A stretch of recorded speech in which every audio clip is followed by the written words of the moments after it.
and welcome to the VHS Wall. I am Mike Pelly, joined by Allison. How are you? I'm fine. How are you? I'm fine as well. After watching a film that I'm very excited to talk about tonight. And before we dive into it, let's just talk about why we chose this film. Because it wasn't on the original roster before. It wasn't something that I had picked out from the VHS Wall initially. But as soon as I saw that there was a documentary on Netflix about Freddy Krueger, and it's pretty new, it came out fairly recently, I was pretty intrigued by that, and just put it on, right? Yeah. We were both zoned out after a long, shitty Monday. Yeah. And we ended up watching almost the entirety of a 4-hour documentary. Jesus Christ, so this thing is like a 5-hour doc. I did not know that. I just put it on. I was like, oh, this will probably be like, 130 minutes max, and we'll just doze off after it's over. But for some reason, this thing just kept going. Like, it concentrated on every single Freddy film, and like put in. It felt like an hour talking about each one. Probably an hour to 45 minutes on each movie, and we had no idea. And I think we were just so tired and zoned out, we kept watching it. But I mean, it was entertaining in the fact of special effects and some of the actors and producers and directors they interviewed. We watched it for 4 hours. There had to have been a little bit of something that was exciting about it, right? Yeah. So let's talk about when we saw the Freddy Krueger Part 2 section on the documentary. They dubbed this movie, as soon as they said that it's the #1 most homoerotic horror film ever made, yeah, that got us excited. Yeah, I'd never seen this one. I've only ever seen the first, third, and the fifth one. Yeah. I don't know. Had you seen the fourth or the second? I've seen them all, but like they all just run together. Really, I mean, I was never like a crazy fanatic. I know some people that are, but I just remember them all as just pretty much one goofy horror movie. Yeah. Except for the first one. The first one stands out as just its own thing. I feel like nothing's touched the first one, but I didn't realize that the second one had this like subcontext. Yeah, it was interesting listening to the actors. The main actor who plays the protagonist is a male, and out of the whole series, there's no male protagonist. It's all women usually. And he was an openly gay male. He was in on the writing with the writer about how there's undertones of homoeroticism. But apparently no one else was in the movie, in the making of it. And then once they watched it back and like realized that, and once it was known as being a cult favorite for that reason, they were like, oh yeah, I guess it was. But I was like, come on. But they like the movie, if you watch there's so many scenes. Exactly. They're saying that they did not mean for it to be that way, but it's just like, I'm glad it was. Yeah, I'm glad it was. This is why we watched it. It was good. It definitely just has this whole other kind of underlining story to it. It does, It's just like a boy finding himself kind of thing. Kind of. And so a really, really fantastic short little dance montage. Not a montage. Oh. It's a dance scene. Yeah, which I guess the actor said that it's played in a lot of gay clubs. Really? Yeah. If they play it in gay clubs, that makes absolute sense. It'd be so good. It'd be so good. After seeing that, it just I was really, really excited to move forward into the film. Yeah, so that's why we chose this one. And we hadn't seen it, or I hadn't seen it, and it sounded interesting. Yeah. They all said they had a fun time making it, and it was goofy, and it didn't do nearly as well as the first one, but... Absolutely. Well, let's just let's dive right in. Again, this wasn't a planned review for the podcast, but we haven't done a podcast in a while. We've been trying to get things rolling in that regard, but I'm excited to just kind of start back into the podcast with this film. So film starts out right away. it flashes New Line Cinema, and automatically I'm just thinking of this documentary that we just watched, and they're talking about New Line Cinema, which, by the way, we had also just watched another documentary called Lost Souls, which is about the making of Island of Dr. Moreau. Which was produced by New Line Cinemas. Right, yeah, exactly. And so a lot of what we saw in that documentary actually kind of coincides with the behind-the-scenes stuff of Freddy, which is hilarious to me. Because it has a few of the same producers and managers. The CEO. CEO? The CEO of that guy, Bob? New Line Cinema, yeah. That guy, crap, what is his name? This Bob dude something. is all about incorporating himself in the successful franchises. You know, he wants to poke his head in all the time, and everybody's just like, Even though they make like B movies. Yeah, exactly. Although they made some other stuff too. They made Pink Flamingos and some other cult classics, which they're kind of known for, or horror movies and stuff like that. Yeah, a large quantity of cult classic, and this is all before Time Warner purchased New Line, so you know you got some gems in there. But anyway, so this movie starts out. Freddy Krueger's driving a school bus. The bus goes off the roads. Just starts. Oh yeah, so the last kids are off. The last kids get off the bus, and all that's left is these two girls making fun of this nerd in the back. They're laughing at him. They're looking at him and laughing, staring at him and laughing and like pointing at him. Sad. And then, don't you have right something? Right off the bat, you were like, "This is sad." I thought you had something to say about the bus. Well, the bus goes off road, and it becomes like Mad Max Freddy Road. You know, like it just starts going through. All of a sudden, I don't even know where they're filming this. I don't even know what's going on. But all of a sudden, they're just straight up driving in the desert. And I know that this is sort of pretty much like evolving into a dream sequence. Yeah, there's animated lightning. It's speeding into the desert. It's pretty now. Awesome looking, actually. Yeah, it is. And then the bus just ends up on this cliff, and then Freddy turns around and he's like, "I'm gonna kill all of you guys." So the real question I have is, from what I understand, in the first film, you're led to believe that when Freddy kills you in your dream, you die. You die. Because it's like a you die in the real world manifestation of the dream or something, right? Like in your dreams, either he manifests himself or the dreamer manifests the dream to where it's so real from either way that whatever takes place. Yeah. Like death, basically. Something like that. So this beginning scene, Freddy kills the two girls and the guy who later is the main character, but he wakes up. That's because this is just a dream. He still has dreams in this movie. Well, but I thought if he kills you in your dream, you die. No, because he'll do fake out ones too. Well, you'll dream of him killing you, but he doesn't yet. He'll do I'm fake just trying out to think stuff. of the first one because I don't remember that happening in the first one. This is the second one, so I don't know if it's clear. Anyway, It's not clear to me. That's why I'm bringing it up. But I just thought I'd point it out because I thought that was weird. Now, this main character, Jesse. Jesse, okay, yeah, that's his name.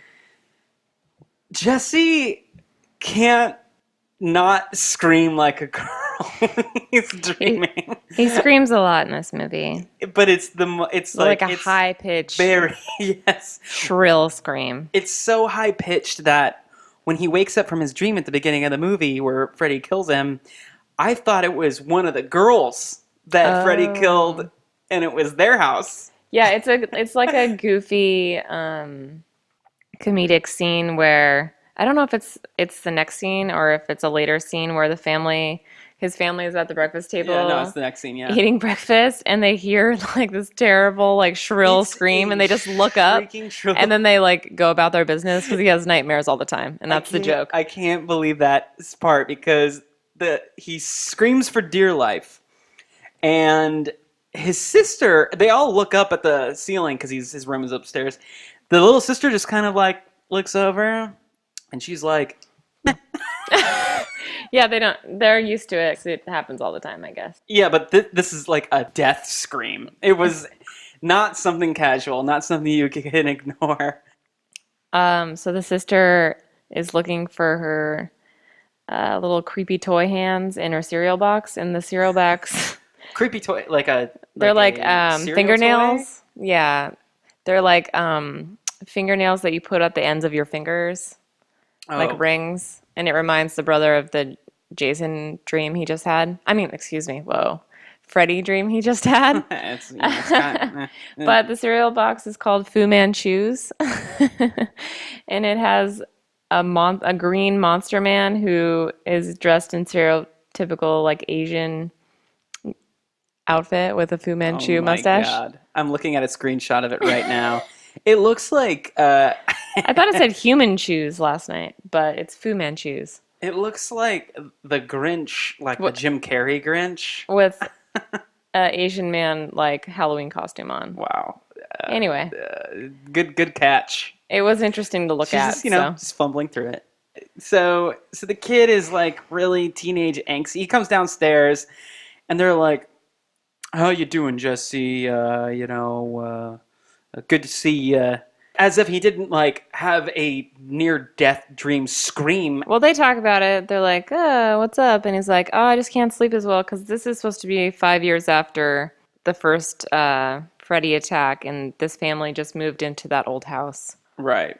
And he just said he hasn't been sleeping well since they Right. moved in. And we should note that this is the original house that had the nightmares Right, in the first movie. right. The Nightmare First movie house. So the kid's really angsty, and he's just like, "Hey, why don't you, mom and dad? Why don't you know? Like, I'm just trying to live my life." And and so he leaves, and then his neighbor girl, Neighbor girl, yeah. gives him rides to No, school. He gives her rides to school. That's right. I didn't catch her name. I forgot. She's cute though. She's supposed to be the love interest, girl next door. And this brings us to they get to the school baseball field, and this one of the main characters is this jock guy. They're playing like baseball practice, and he walks up to the plate and does a little butt wiggle right before he swings. I had to take a note of that. It's like funny. I don't remember that. And that's where we're just really like getting to know this other character who we eventually just kind of assume is Jesse's love interest. Yeah, but I feel like They're playing around, they're grabbing each other, they're wrestling on the ground. He de-pants Jesse, so his ass is out the whole time. But it gets really like close right here. Yeah, they're not really fighting. They're more just hugging and kicking their legs. And then you're introduced to the coach, who's an asshole, who the jock says he goes to queer S&M joints when they get punished and they're having to do push-ups outside together. Right, and the push-ups, for some reason, they just can't do. They just lift their arms. I don't know how many push-ups they were doing before the scene, but like they can't do one. I think I don't know. It reminds me of like the dream sequence in Bill and Ted's Bogus Journey when they're just like they had to do push-ups, infinity, might I add, and Keanu Reeves is like, well, maybe he'll let us do it girly style. Oh, girly style. Yeah, with your knees. Yeah, yeah. It's like push-ups with your knees. But these two guys can't get one up.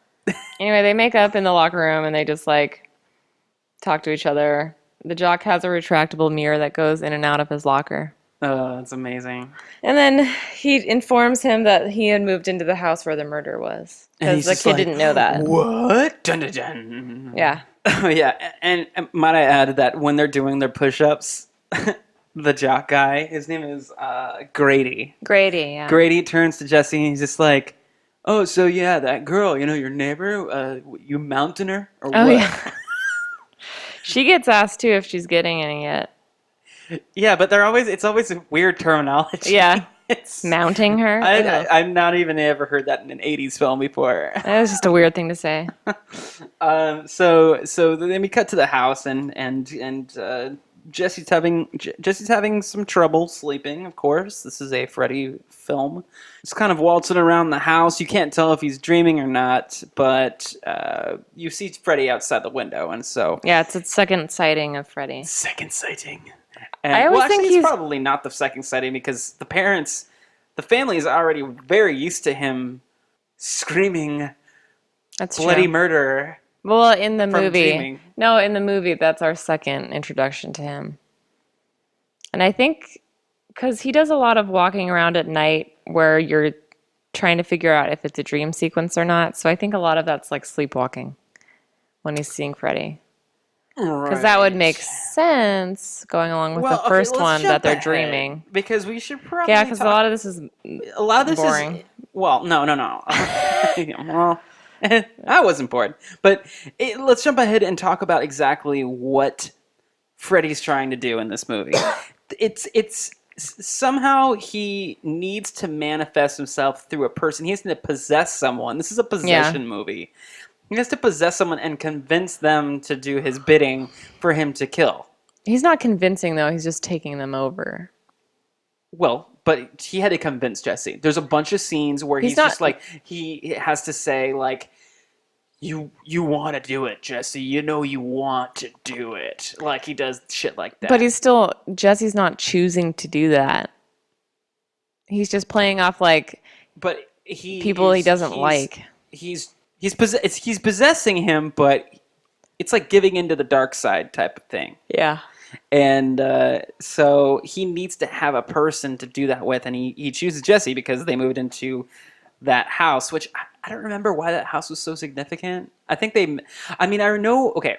To relate it to the first movie? Yeah, and the first movie you find out that Freddy Krueger was a guy who... And it's on Elm Street. That's why. Well, it's on Elm Street. And all the families from Elm Street, when Freddy Krueger was alive, burned him. They all like joined forces and burned him because he was a child molester. He was molesting all their children. Yeah. But I don't know why specifically that one house on Elm Street is so important. Maybe I'll have to watch the first movie again. I don't know. But in this movie, that's evident as well. Yeah. Anyway, so he is trying to scare the living shit out of Jesse and apparently kill him sometimes in his dreams, but he doesn't die in real life, which is strange. And in order to like possess him. Right. So then he haunts him sometimes with like hands, like Jesse will see Freddy's hand in strange places. Yeah, or glove, yeah. Oh yeah, I like when he wakes up from one of his nightmares and he's always really sweaty and his parents come to him and they're like, "Should we call a doctor?" And I don't know why you would call a doctor after a nightmare. And I don't know if doctors still made house calls in the 80s. Yeah. Should we get a doctor over here? Yeah. I mean, we don't have to go anywhere, do we? Yeah. Call a doctor. Just get him over here, then stay in bed, son, you're fine. But I also forgot to mention this in the locker scene where Grady pulls out that beautiful mirror from his locker. Retractable mirror, yeah. It's the exact same set. And I looked this up. It's the exact same school, wherever they shot that, because that was a real school, that they shot Teen Wolf. Oh, interesting. And so Teen Wolf has a locker scene in it. It looks the same. And it's literally the same set. Oh, wow. Which is hilarious. I don't know why you have to use the same school's locker. But oh, because they're cheap. Oh, yeah. It's low budget. Very low budget. And like we were saying, New Line was pretty new. So yeah. New Line was new. So...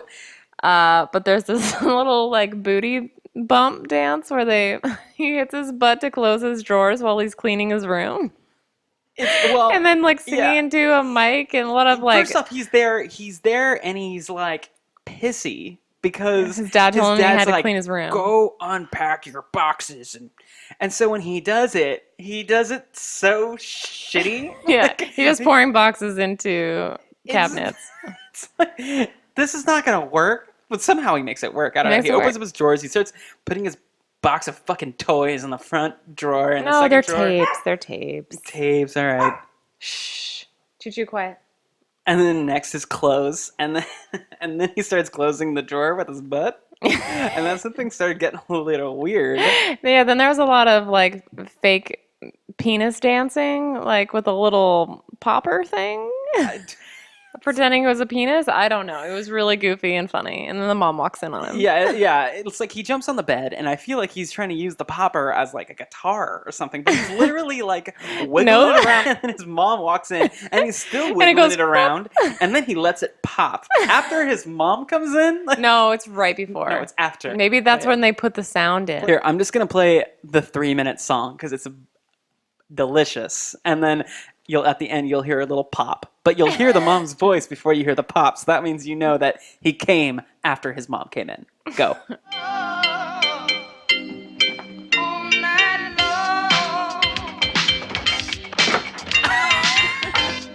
So good.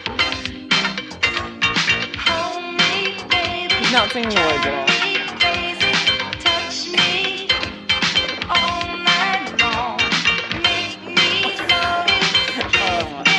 See? Then pop. I believe you edited that.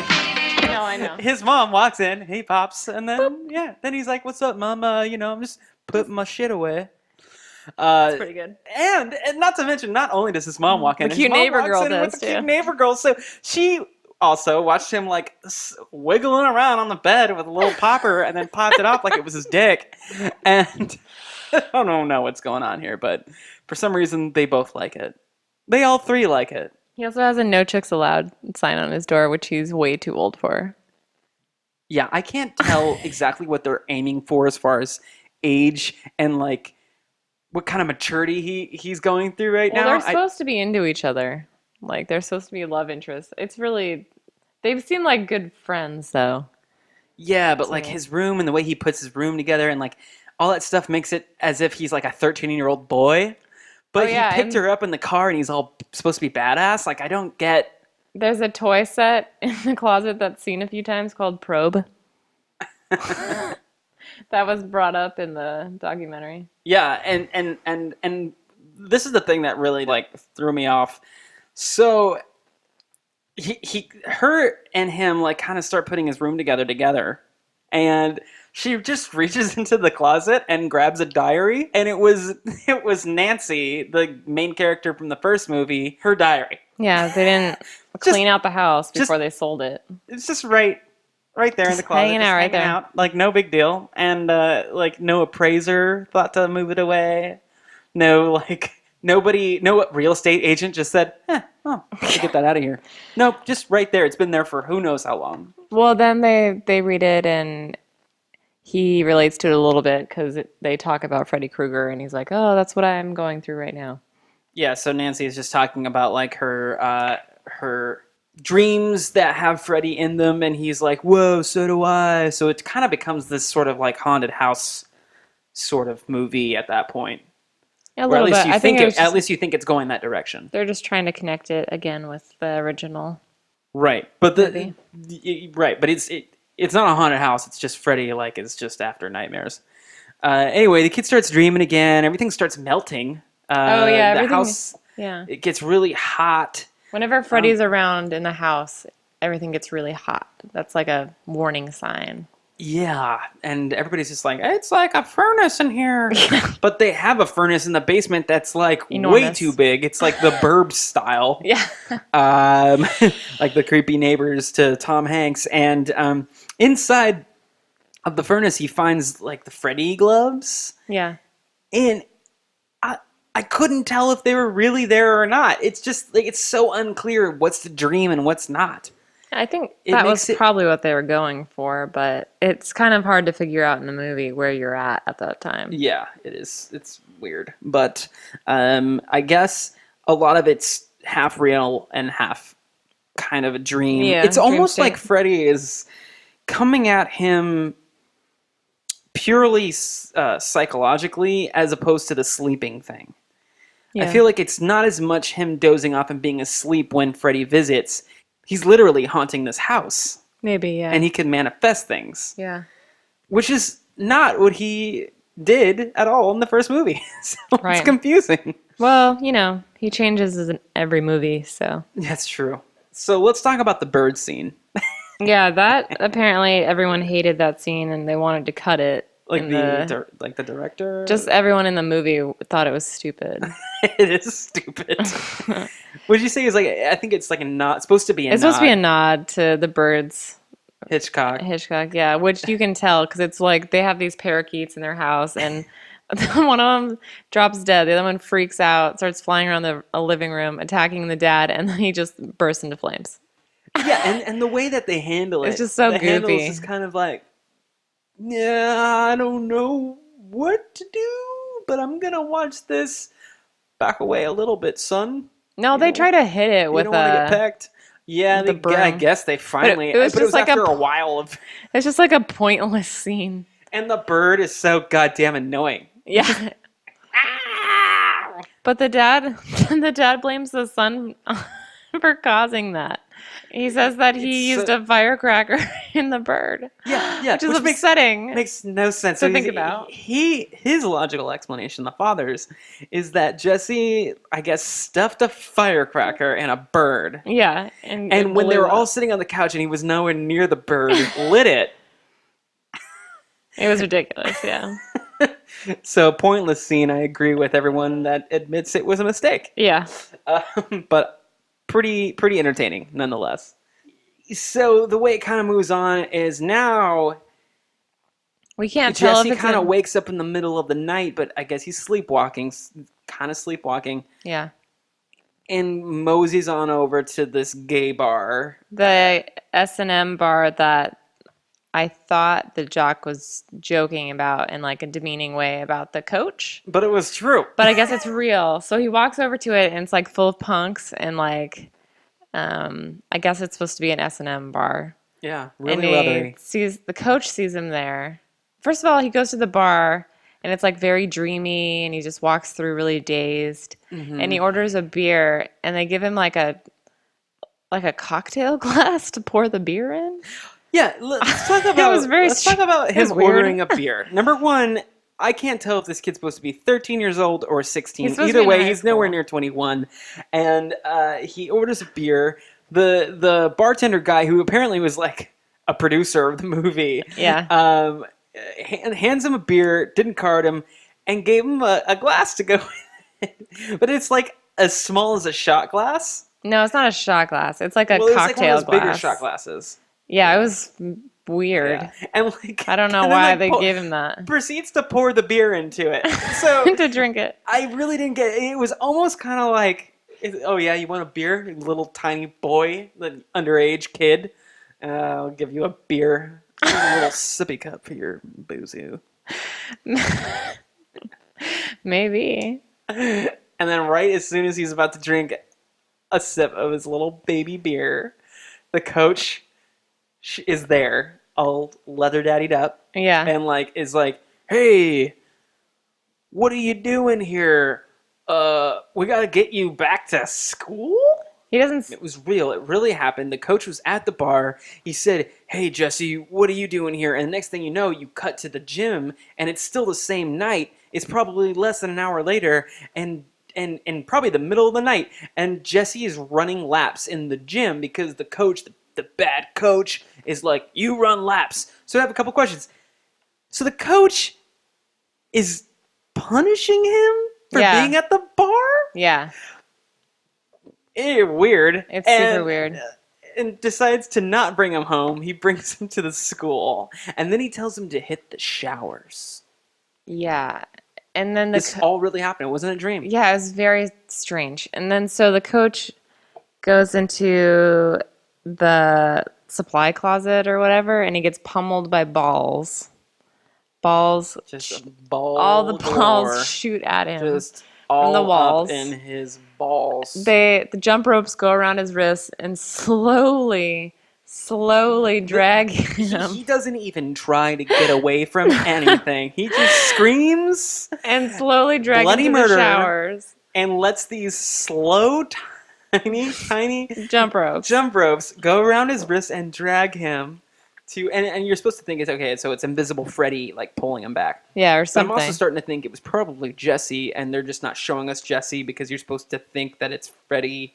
Or it was by mind control. I don't know. I don't know either. Because it's still very dream sequency. So he gets dragged into the showers. The jump ropes tie him up in the showers. And all the while he's going, no, Yeah. just don't do it to me, no. Strip him naked, and then whip his ass with a towel until he's dead. So Freddy or the invisible whatever just starts slapping his ass with the towel, like the jocks until do. he's dead. It starts making his butt bleed. Yeah. Like his butt goes like bloody. And then the showers, there's blood from the shower faucets, and then the coach just goes from his butt blood. He just goes, and like dead. But you see like full ass and everything. Allison, it all adds up. And Jesse's there watching, and he's like in shock. Yeah. And next scene is the cops. Well, before it goes to the next scene, it shows Freddy, and Freddy looks at Jesse, and he's like, yeah, what do you think of that, or whatever, and like tosses the blanket or whatever stuff that was used to kill the coach into his hands to like frame him. Oh. Okay. But he escapes anyway. And didn't get caught. It's very unclear. The whole thing doesn't make any sense, but I love it. The next scene, so how we figured out that it wasn't a dream sequence was that the cops show up at the front door with Jesse. They said that they found him wandering in the rain naked on a highway. Okay, yes. And then the next morning they go to school and they bring him home and he's in a blanket and his dad's just like, maybe we should get you some help or something. And he's just like, I'm fine, Dad. I'm going to go to bed. Yeah, it was goofy. Covered in blood. He wasn't, though. Oh, he wasn't? No. I thought he was. What happens next? The pool party? Yeah, the pool party. Yeah, the pool party is... So the neighbor girl is having a birthday party.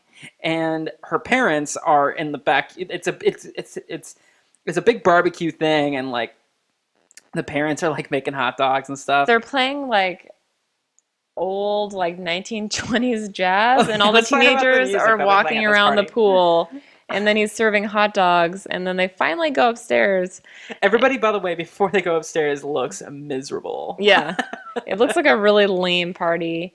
They go upstairs. A lot of people. And once the parents turn off their lights, then they like change the tape in the tape deck, and then they all start making out and jump in the pool. Exactly, they hit on the like 80s everyone jams. starts making out. Everybody just they're just waiting. Oh my god, like they were checking their watches. watches. And then they brought out a little. How did they know? How did they know the parents were just gonna get like sexy and want to go upstairs and boom? I guess that's what her parties are like. And then they pulled out a little.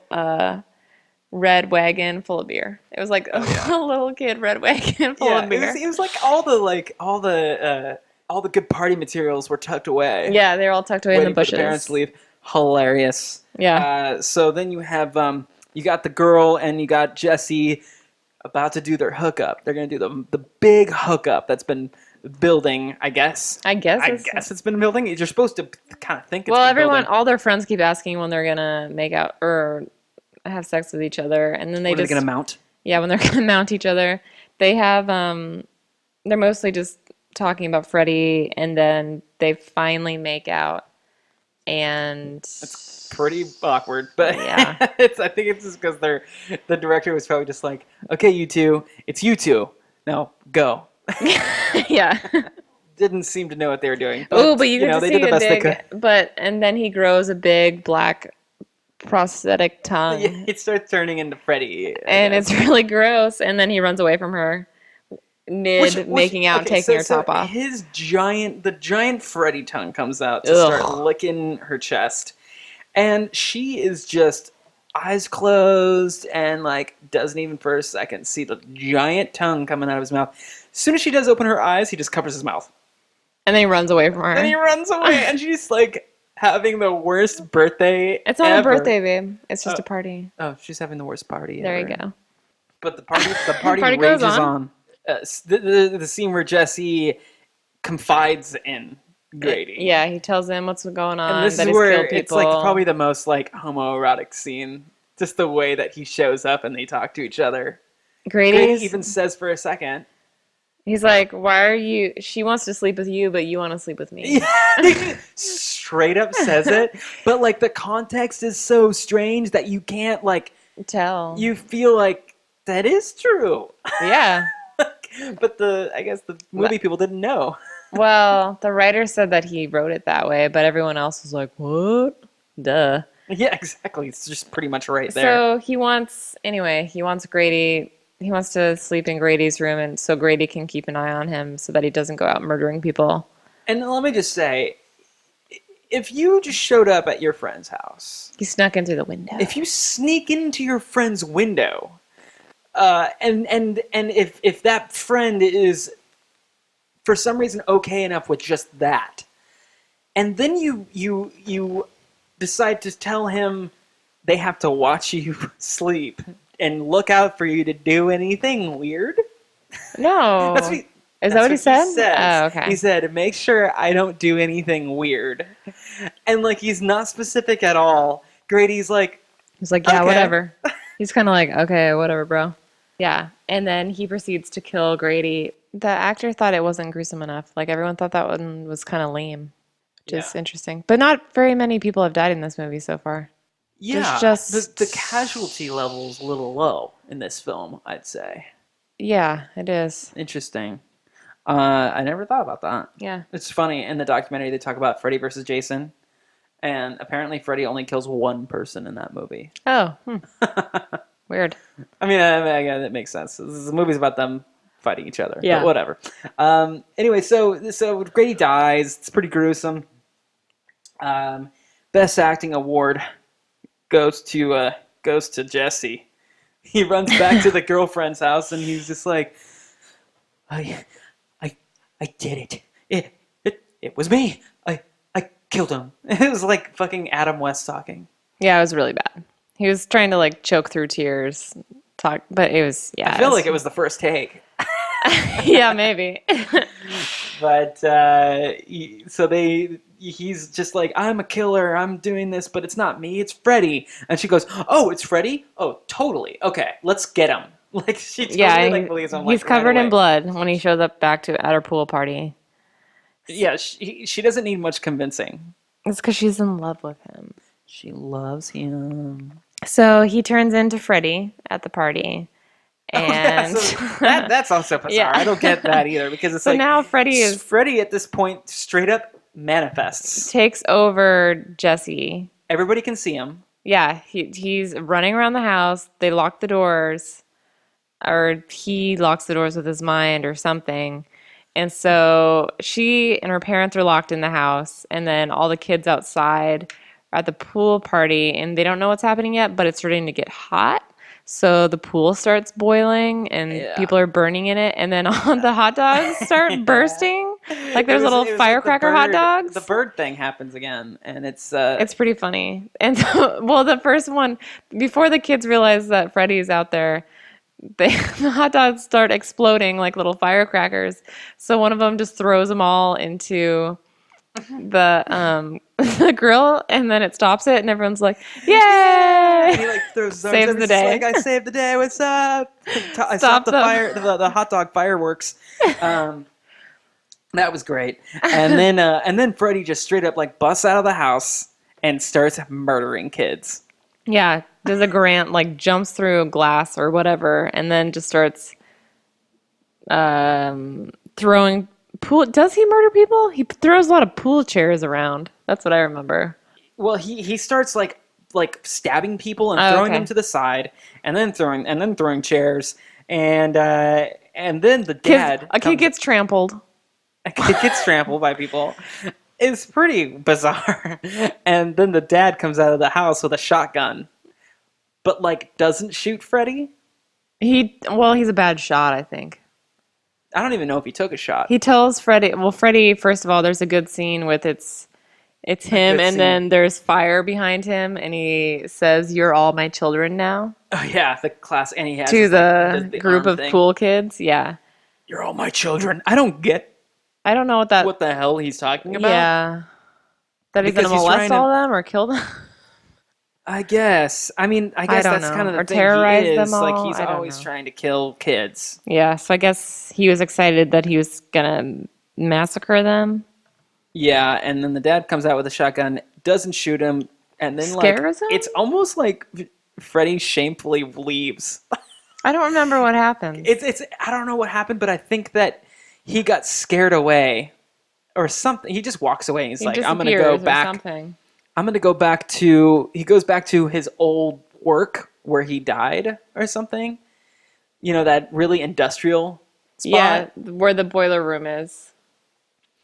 And so the two main characters, Jesse and the girl, decide, well, actually, No, Jesse is Freddy. Freddy right now. So Freddy slash Jesse goes to the industrial spot. The girl is like, I'm gonna go get Jesse back. Yeah, they had gone to this place previously in the movie. We Right. didn't talk about it because it was boring scene. Yeah, and then we're greeted by baby-faced dogs. Oh god, that scene is so weird. It looks like they just have two dogs that are supposed to be guard dogs outside That are wearing baby masks. Like that's how they made that prop. And this is one of my favorite things about the It's Freddy so movies. strange looking. Is the Freddy movies like the most bizarre prosthetics Creatures. and practical effects ever, and I love it. It's like the tongue earlier. Yeah. Like it looked. I fucking wanted disgusting. more though in this movie because there wasn't a whole bunch. Like Freddy always looks different in each movie Right. because they're always changing his look a little bit. But the creatures in this movie are really shitty. Yeah. And one of the Well, when she goes in there, she starts seeing like cats and a mouse and rats, and it does close-ups of them, like almost like they're rabid, Like animals, and it does close-ups of snarling them, and teeth. it's just disgusting, like fake, obviously, slimy mouths. yeah. I loved it. I loved every second of it. The guy that was supposed to be working on that was those good. said I don't remember what movie he was working on at the time, but he said it was taking up most of his time, so he didn't put a lot of effort into it. Oh my, taking up most of his time. So that's So- the thing, is that these movies like It are made with shows. the lowest fucking budget. Yeah. But they make so much money. They never use any of that Freddy money for the next Freddy movies. Yeah. They're just like, well, let's keep pumping out low budgets. Another Love scene that. that's funny, it's supposed to tie in later, but like when she gets out of the car, she notices she has like the most minor little skin scrape from She's got to cover that up. And She's got to so make she sure she rips doesn't bleed them- out. she rips It's a piece of literally the a car scratch. off and like ties it around her leg like a battle wound. It's like it's so tiny. It's very small. Later on, though, I guess they included that because she has a hallucination that there's like ants all over her leg where the bandage is. Oh yeah, so she they had to show take the it off. ants. And But- it's clearly not her leg. It's clearly like Yeah. a board painted like skin color. Yeah, it's really weird looking. But eventually, she gets Jesse back by Freddy's trying to kill her. They chase each other around, just like every Freddy movie, and she decides to pull a Ernest Scared Stupid on him. This Oh fucking yeah, slutty she has to kiss Freddy Krueger yeah. to remind Jesse that Jesse's in there.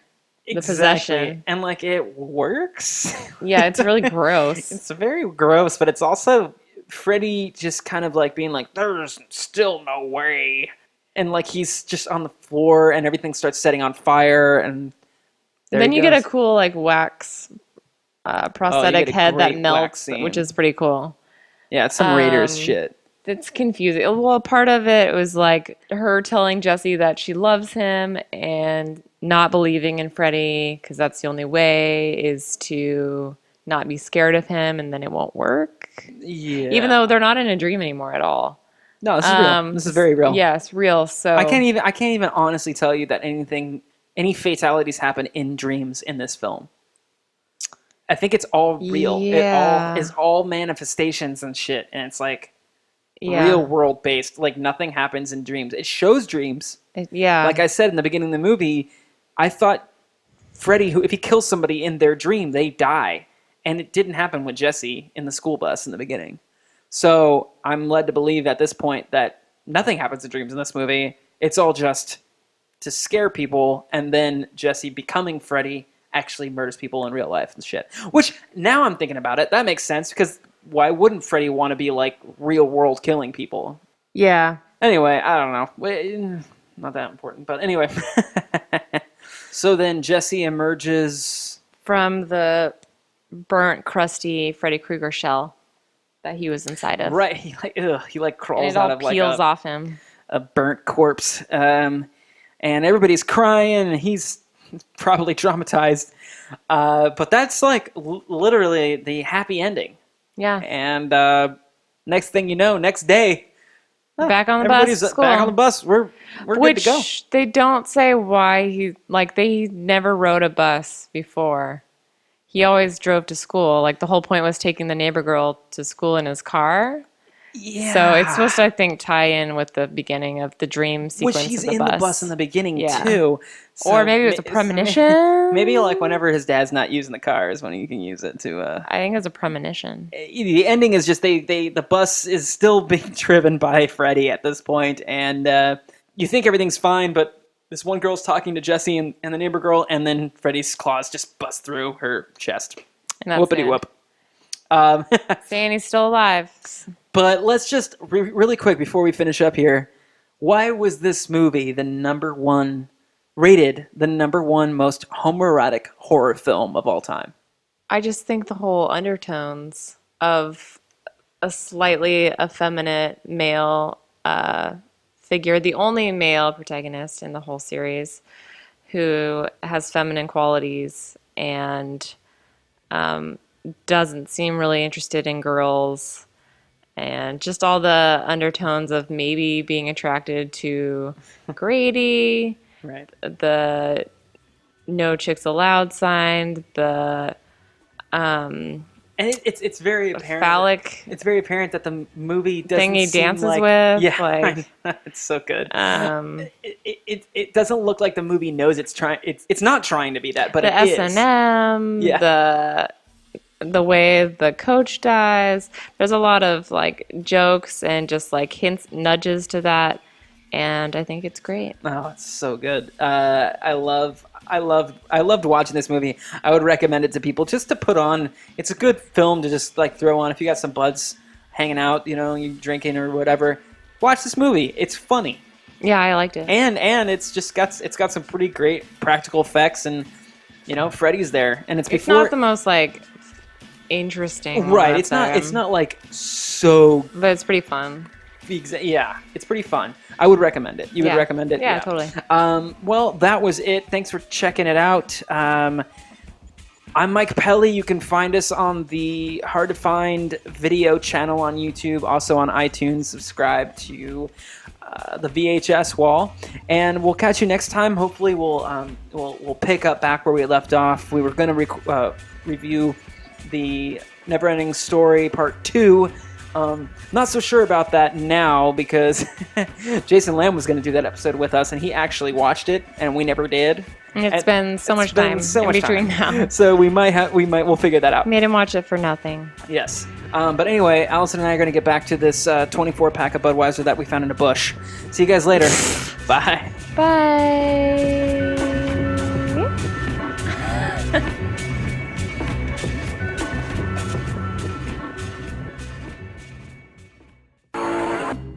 This has been a podcast presented by Mike Pelly. music provided by Celebrator. This shit is free. Share